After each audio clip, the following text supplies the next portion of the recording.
since Lost in Space was left unresolved, I wanted to resolve it. So I had co-written the screenplay, which I took to CBS, and they wanted to do it. I then took it to 20th Century Fox. They wanted to do it. I took it to the cast. They wanted to do it. And then I took it to Irwin Allen. Kind of like, hey, we can't lose here. But Irwin didn't want to read it. Irwin didn't want to talk about it. He didn't want to go back to any of his past television projects. He was a big Oscar-winning filmmaker at that point in time, and he didn't want to go back to his TV stuff. So he basically said that if there ever was a time when he wanted to go back and do Lost in Space, either as a feature or as a television movie of the week, you know, it would be his script and it would be his idea, and he'd call my agents, and that would be that. And that was the last time I talked to Irwin, and that was, I think, 1980.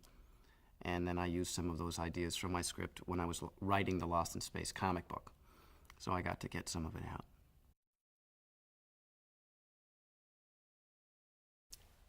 Bobby was extremely passionate about his role, okay? I mean, I wouldn't say he was a method actor, but the guy really loved being the robot. I mean, you know, his chair was painted silver. His dressing room was painted silver. And he just loved being in there. I would think that any opportunity I would get to get out of there whenever I could, if I were in the robot, I would, get me out of here, cut, fine, let me out of here. You know, Bobby was very comfortable in there, and he did a fantastic job as the robot. I mean, I can't sing his praises highly enough as the actor that he was inside there, because not only did he have to memorize and give us all of the dialogue, he had to do the technical stuff at the same time, plus be inside this, you know, fiberglass shell, plus at many times carry the burden of like hundreds of pounds on his shoulders and still be able to act. I mean, he's an unsung hero of the 60s. But he did get a little overly passionate, I think, about the robot. So one day, Mark Goddard and I used to constantly goof around. We used to steal producers' golf carts and drive them out to the moat on the back lot and throw them in the water. I mean, I can't get sued for that now, can I? I mean, we used to do a lot of stuff during lunch and things, just for fun, just to goof around. So one day we were breaking for lunch, as I recall, if memory serves me well. I've been watching the O.J. Simpson trial, I have to, as I recall. Anyway.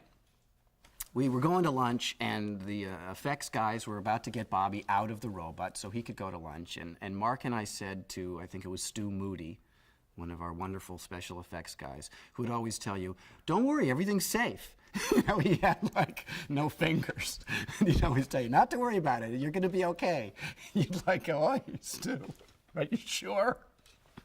Anyway, we said, don't worry, Stu, we'll let Bobby out of the robot. You go on ahead to lunch.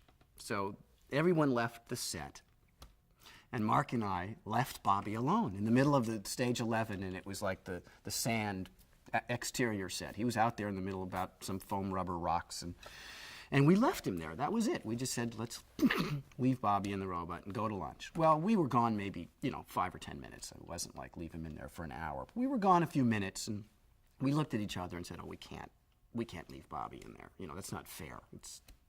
We've had our little joke. Let's go back and let him out now.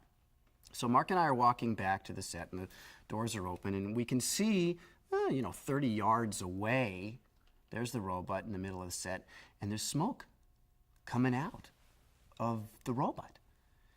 And Mark and I look at each other like, oh my God, like what if one of those wires inside, maybe Bobby was trying to get out, and one of these wires fell down and like burnt him to a crisp, he's sizzled, he's electrified, and oh my, we've killed him, we've electrocuted him.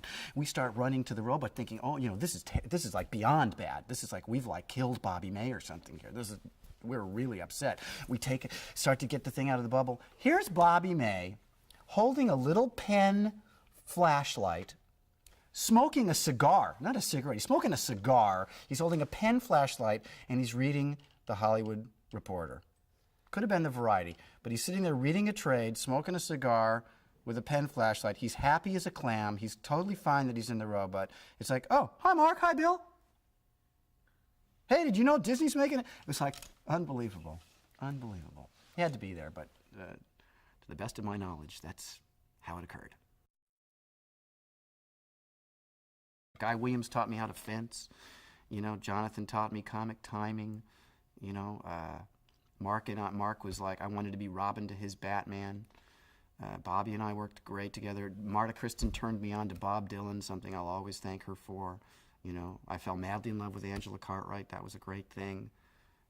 June has kept our little group together over the years by calling everyone and making sure we'd get together for a lunch here and there. She's a great rock and roll, wonderful woman who expanded my mind by playing Scrabble with me whenever she could.